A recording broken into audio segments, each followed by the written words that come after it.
Peace, peace. What's up? What's up?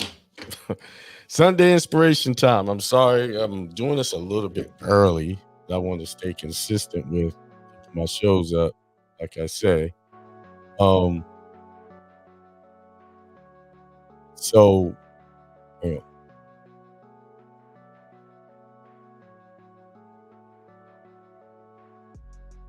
yeah, I like to have that screen up so I can see what's going on behind me.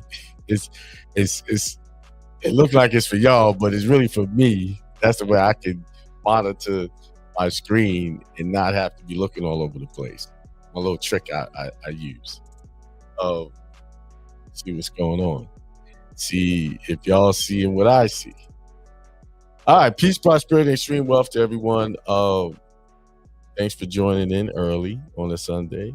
I know you have other things you could be listening to or doing, and I appreciate you guys who join in. I also appreciate the ones that who donate to the cause to help keep this going. It's going to get bigger and better. It is bigger and better already. Um, and shout out to the people that keep moving forward with their goals, with their aspirations. I keep stressing uh, Karen's work that she's doing on Instagram, and it's inspiring to see someone push forward, even when the results you want is not there yet, or you can't see those results physically. The results are there. Remember, your results are already there. Your promise, your your your your success is already there. It's just that it hasn't caught up to your physical reality. Meaning, it hasn't caught up to. There's always a little lag in success. There's a lag. It hasn't caught up to where you can see it and manifest it with the naked eye. That's the end result. Once you see it, that's the end result of it. Remember, everything you're dealing with is the end result of what you've already contemplated and envisioned in your thoughts. So if you're envisioning yourself to be super successful, your business to be super successful, it's already there. The results are there. Why? Because you saw it in your mind. See, the world has told you that you are a fantasizer, that you're making things up. And that killed you having to desire to fantasize or to imagine what you want to have. But it's imagination is what gets you what you want to have. It's the start. It's where it all begins. Creation always starts in the mind. That's the beginning point. The reason why you don't see what you created in your mind a lot of times, especially those great things, is because you overwrite the imagination, the idea with negative information, or what and I was just reading this little chapter, cultural indoctrination. This is Boss Moves by Myron Golden. Get this book. It's a very good book. It's a very quick read too. It's very easy to read. I love easy to read books. I hate those books that got all this stuff that really don't really get to the point, and the really information you really need is only summed up in a few chapters. But this is a pretty good book, Boss Moves by Myron Golden. Actually, I can get you the link. Remind me to put the link for it. And the reason why I want the link in there is because I get a portion of the sale. If you buy that book, it supports the station. So you can get the book anywhere, but I'd rather you get it from here where you heard it from. Culture indoctrination works on many levels. You have your hardwired cultural indoctrination that you need to go to school, get a good education, get a good job. That is a hardwired, hardcore cultural indoctrination, because that indoctrination is around worldwide, international. That your success comes from you getting a good education from their institutions. that is designed to teach you everything that you don't really need to be successful. School, compulsory education, especially in this country, is not designed for you to be an entrepreneur, for you to not work on a job. It's designed for you to learn enough to go build someone else's idea of success. That's cultural indoctrination. Now, the other cultural indoctrination is when you have a great idea, you share with some family members, and you want to go out there and take risks, and they say, "Oh, hold up. You sure you want to do that? You want to have a secure job? You need something. You need security, safety, and security." That's another cultural indoctrination, because people believe that having and being employed by someone else is security, and that largely comes from the hardwired indoctrination of schooling. That's where that started from, and everybody's just running off of this idea that this is the only way to success, and that is very hard for people to break. Like, when you have money problems, the first thing people want to do is take on a second job. Not go start some side business, but take on a second job. Because why? In their mind, they're culturally indoctrinated to think that that's safe. That's a better option. Somebody will accept me for employment and pay me a certain amount of money that I agree upon. That's easier than you going using your own imagination, your own talents that God gave you to be successful. Because a lot of side business end up turning into full-fledged multi-million-dollar ideas, corporations. Ask the guy who KFC, Kentucky Fried Chicken, Famous Amos Cookies, Steve Jobs, Bill Gates. You see? Imagination. Bill Gates was in school when he started working on Windows for Work Group, when he came up with this idea. And it wasn't even his idea. Somebody else had the idea, and he saw the opportunity and capitalized on it. You know how much, if I can take, and I'm looking for this from someone. Like I talked to a couple people, they have great ideas, but they don't believe it for themselves. Well, then give me the idea. Show me what you're gonna do, and I'll make it. I'll put the money into it. See, that's what Bill Gates, he put the money into the Windows for Work to make it work off of someone else's idea. The other guy didn't know. I'm sure he became very well off from that, or he probably did, or he got something from it, but not as much as Bill Gates and that idea.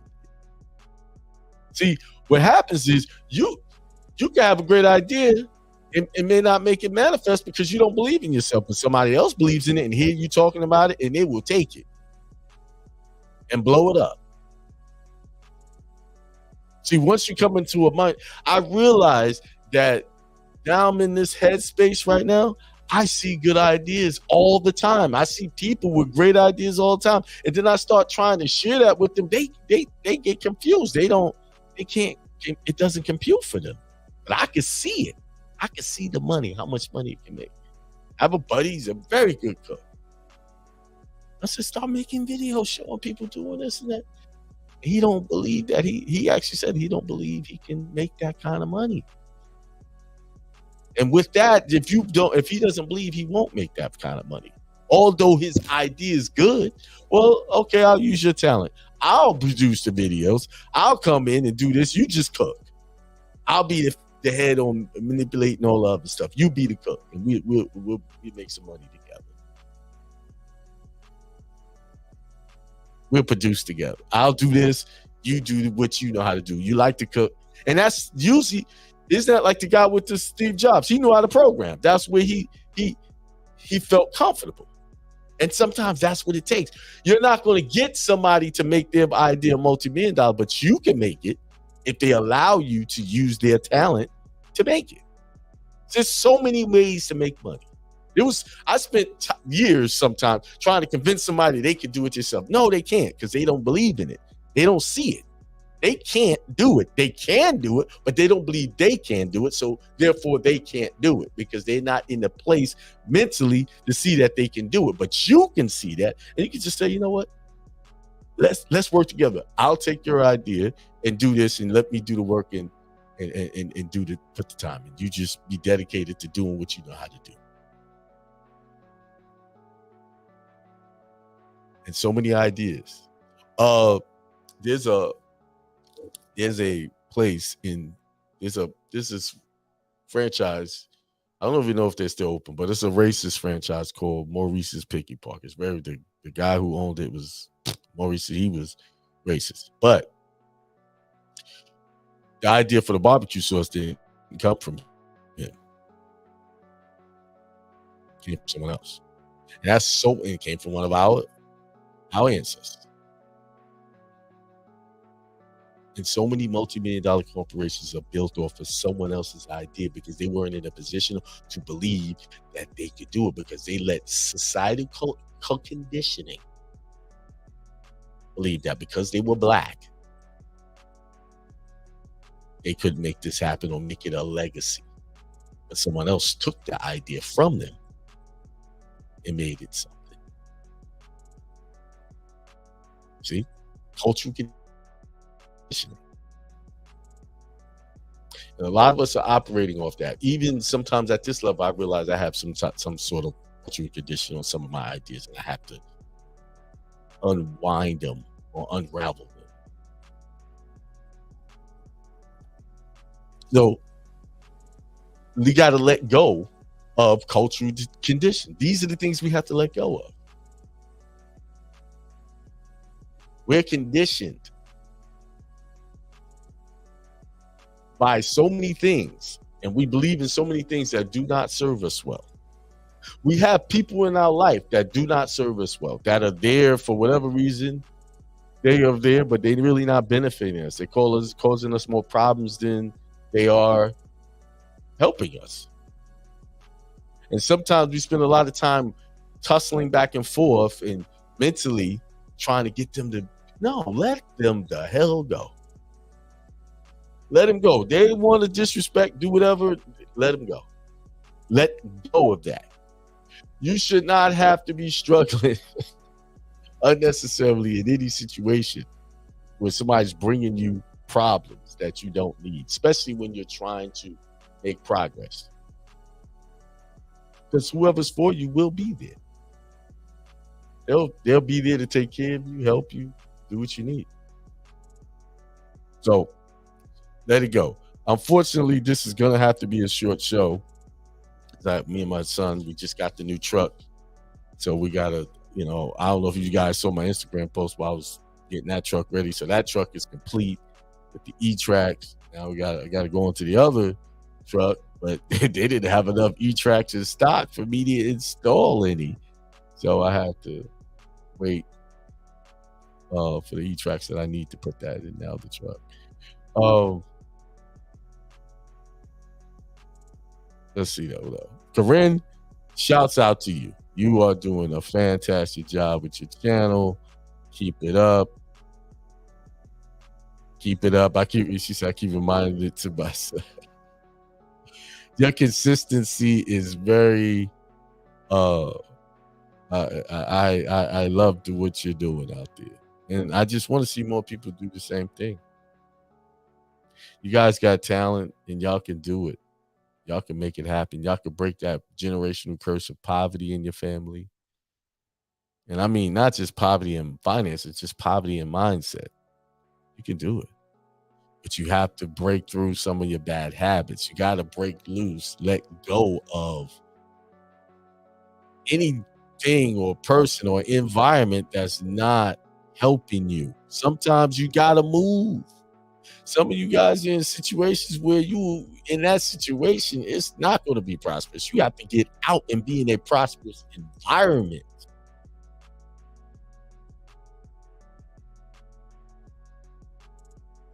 I had to come to that realization as early as this morning that some things I had to give up. And I gave them up. And I'm not saying it's easy to give some of these things up. It's You know it's something you have to do. You know it's something you really, really have to do. And sometimes some toxicity inside of you that you haven't get rid of is still attached to that toxic situation. So there's where your work gotta be.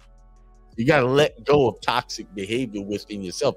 See, I could tell you to let go of all these external things, but the thing that really needs to be let go of, those things inside of you that's holding on to those things that are toxic to you.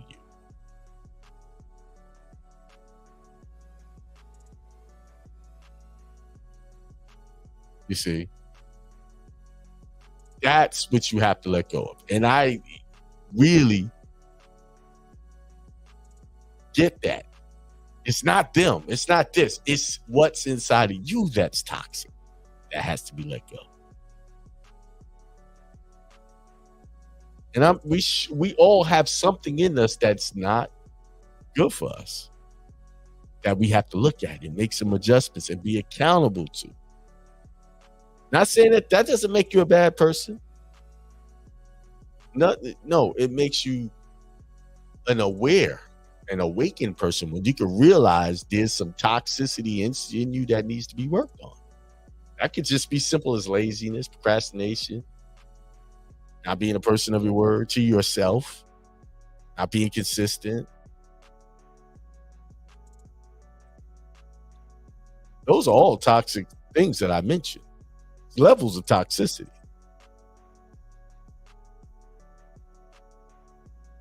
And once you get those worked on, things start to work. When you start seeing it, just the awareness of it, you have just made a lot of progress. That is pretty much half the work. Once you realize that there is something to work on.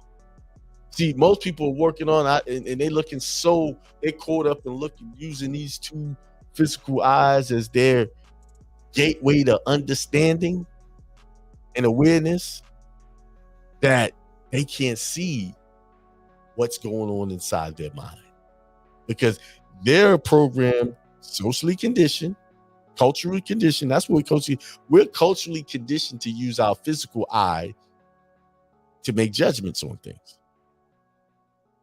And we know that's a bad deal. There was a movie, an old movie, I can't remember. I know Terrence Howard was in it and a few other people. And it was like people saw the same situation from different angles and they all formed a judgment on that situation where all those people in that situation came to the wrong judgment. Because why? They didn't see physically what led up to that event. They only saw the end result of the event. They made judgments. And this is how we live our lives. A lot of us live our lives by basing judgments on what we physically see.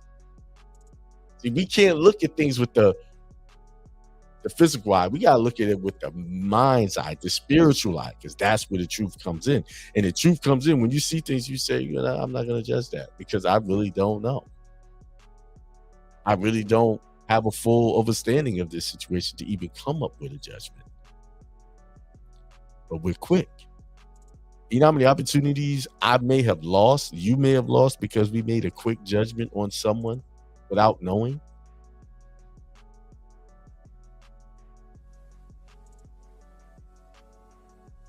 How many times we have done that? I was just sitting there for a minute. I zoned out and was thinking, what kind of stuff? Sometimes I do it. I zone out. Ron T said, it's hard to let go of something you've been doing all your life. Yes, I agree. I agree. That's why you have to recognize triggers, Ron T, that puts you doing that same thing. Like I gave an example. I had an aunt who, she was a drinker. And one night in a drunken brawl with her boyfriend, she ended up killing him. She broke a bottle, cut his throat. She barely even remember what happened. She said she talked about it. She spent some time in jail. Her health came back. She looked good. Best she looked in years. All she was doing was drinking all day, and that's it. And I remember my dad was saying you can't go back to that same neighborhood if you want to be successful. You come here, stay here. But in my house, my parents were those witnesses religious. You're gonna come here. You don't have to be part of the religion, but you have to respect the house rules. And she did come and she stayed for a while, but slowly but surely she slipped back into going back to the old neighborhood. And eventually she went there permanent. And eventually she went back to doing the same exact thing. She didn't kill anybody, but she went back to the drinking, that same old lifestyle. She went back to the triggers. See, some of y'all are living in homes you grew up in all your life. Now, let me put this out here. Let me put this out here. And I know, you want to, hey, this is my mom, this is my land, blah, blah, blah. You want to say all that stuff. Look at your life in that home that you're living in and what you was exposed to all that time. And let's just isolate it to poverty. And that's what you dealt with, dealing with hard money times all the time in that same home. So, not saying that it can't be done, but it's extremely hard to overcome poverty in an environment where that's where you grew up and that's all you know. It's extremely hard to overcome any type of negativity, especially if you're living in a high crime neighborhood. I know people making over $100,000 a year living in a high crime neighborhood, and they can't get past that. Still living broke because their spending habits is on the level and the mentality of all of the people around them. Much money they make is more, they spend more than they make. So think about this. You got a person who might be making $40,000 a year, and you got a person in the same neighborhood making $150,000 a year. It's an extreme example, but do you know both of those people are going to have the same spending habits? So the person with $40,000 is going to be overspending. If they in a impoverished mindset and in a negative situation, they're going to do like everybody. They're going to buy things they don't need. Same thing with a person who makes $150,000. They're going to buy things they don't need, not invest their money, invest their things in liabilities. So both of them, although this one makes more money, they're in the same situation. Now I've seen it on the other where persons were making $35,000, $25,000 a year and have more money saved than a person who's making $100,000 a year. It's all mindset. See, in order for me to make a change, I had to leave an environment and create a whole new environment for myself and surround myself with people with better environments.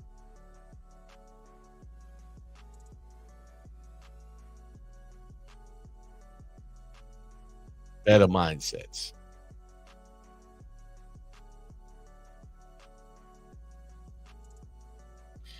Archie, fear place is a part of letting go.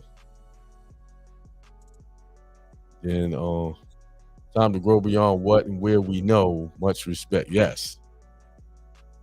You got to go to a strange land. Everybody that received extreme blessings in the Bible had to leave what was familiar and go to the unfamiliar. Live amongst strangers.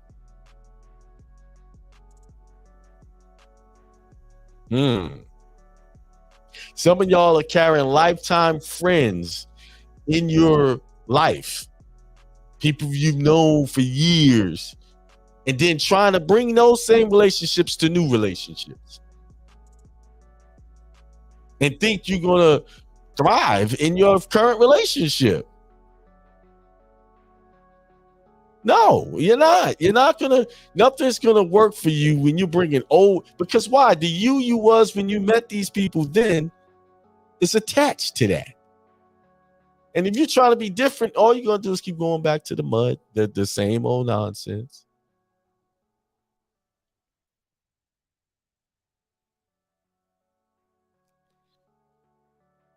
And people think they can do this. You can't. Some of these relationships you must cut loose. And unfortunately, I don't know, I'm saying fortunately, some of these people are your family and some longtime friends.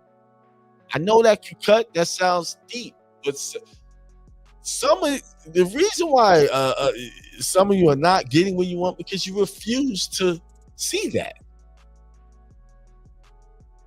Can't let go. Doesn't mean you have to hate them and think you're better than them. No, their mentality with it is not in. It doesn't work with what you're trying to do. So you have to let that go. If you want more,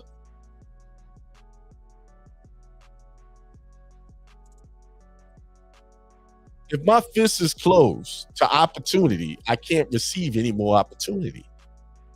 So if you fist is closed to holding on to all of this baggage, relationship baggage, people baggage, things baggage, you can't get the opportunity that's better for you.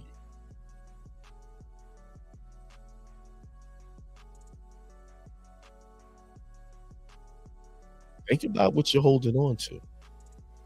Is it really helping, serving you? And when I say think about what you're holding on to, think about the mindset you're holding on to, because that's what it is. The mindset is what's holding on to it. What you see physically is a result of the mindset holding on to those things. Think about it. Are you holding on to a mindset of the idea that the person you with or that you're trying to be with is going to start treating you better? Even though they're showing you they're not treating you better? Are you holding on to that fantasy? One thing you can't do is control people and their actions. So if a person is presenting themselves to you in a way that's disrespect you and dishonest, and then blowing it off like it's no big deal, then you have to let them be who they're gonna be, and you have to decide who you're gonna be in that situation and let it go. I know I'm talking to somebody.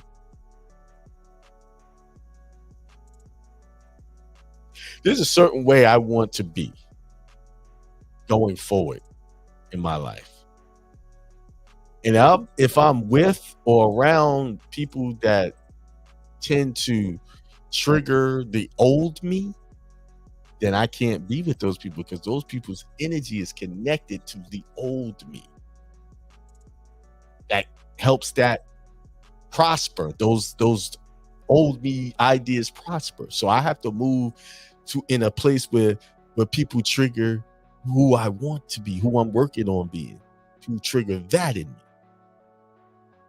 Have you ever thought about that? The people you with, what do they trigger in you when you're around them? What kind of ideas, things you want to do when you want to, things you want to talk about? What are they triggering?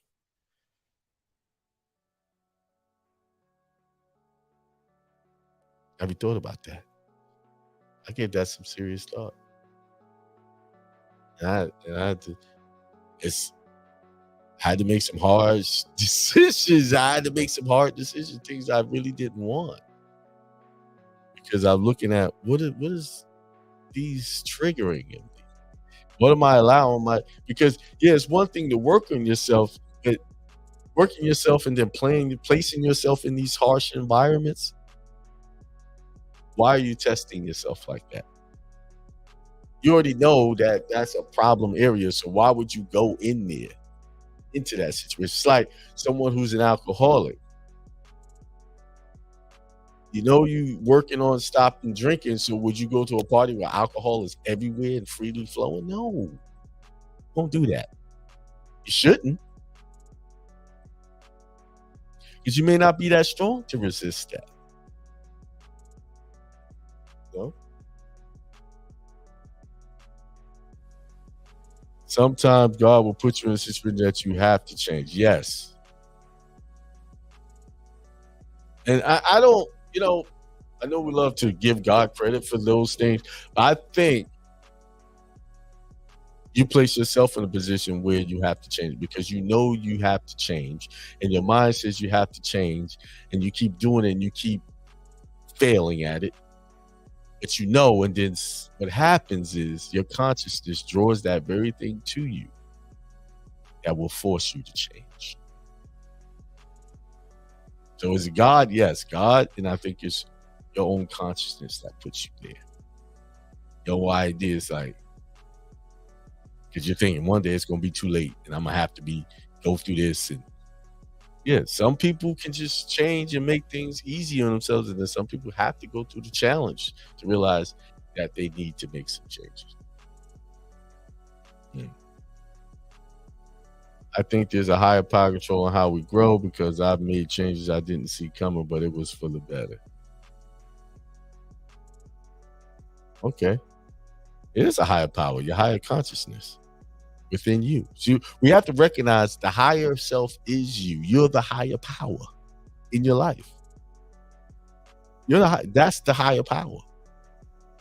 The higher you yearning for you to elevate away from this cultural indoctrination.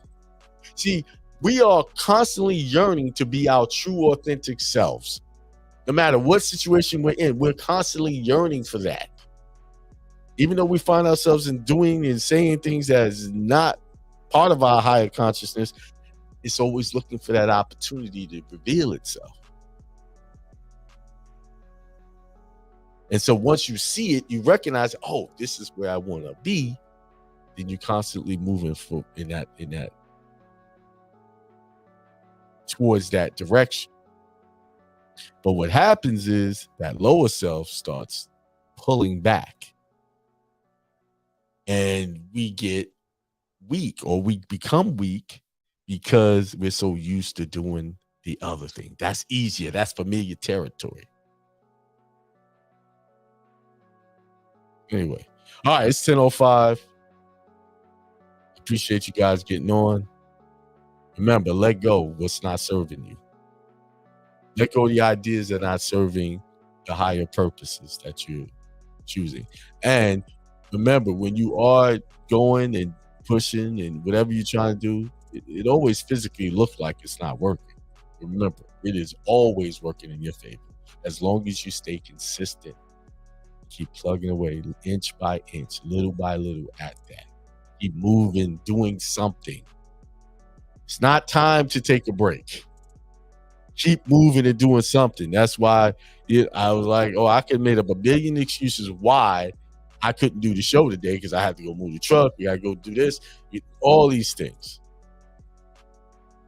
I could have come up with it. No, I said, no. I'll do it later. Then I said, no, then I'm not consistent. I said 10 o'clock. I said, well, it ain't going to hurt if I start at 9:30.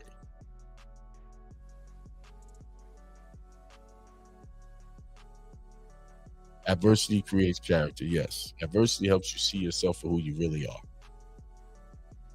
It helps. I think adversity is part of what creates character. Adversity is what challenges you to look at yourself. But what makes the difference is you becoming aware that you're being challenged to become something better and acting on that. See, all of that works together. You become aware because you can have awareness and do nothing. But you have awareness and say, wait a minute, I need to do something. And you acting on it. Acting on the change is what creates character. The adversity is the situation that pops up. The awareness is what makes you aware that this adversity is here for me to either learn or become afraid or run from it, right? That you make decisions off that adversity. Man, what is this? You can blame it on something, make excuses. But it's the conscious decision to say, hey, this adversity is here to help me become better. And then now, once you realize, make the decision to become better, putting in work. Faith without works is what? Dead. Having the faith that, hey, this is for my good. And then working towards it. See, it's a lot of things that we skip over, the small details that go along with all of this change. Because change doesn't happen just because you realize that you need to change. The realization, then action. And then saying what makes the change literally is consistency, persistence.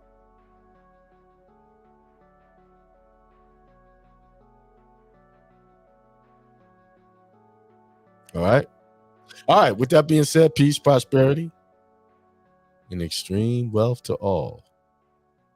Till next time.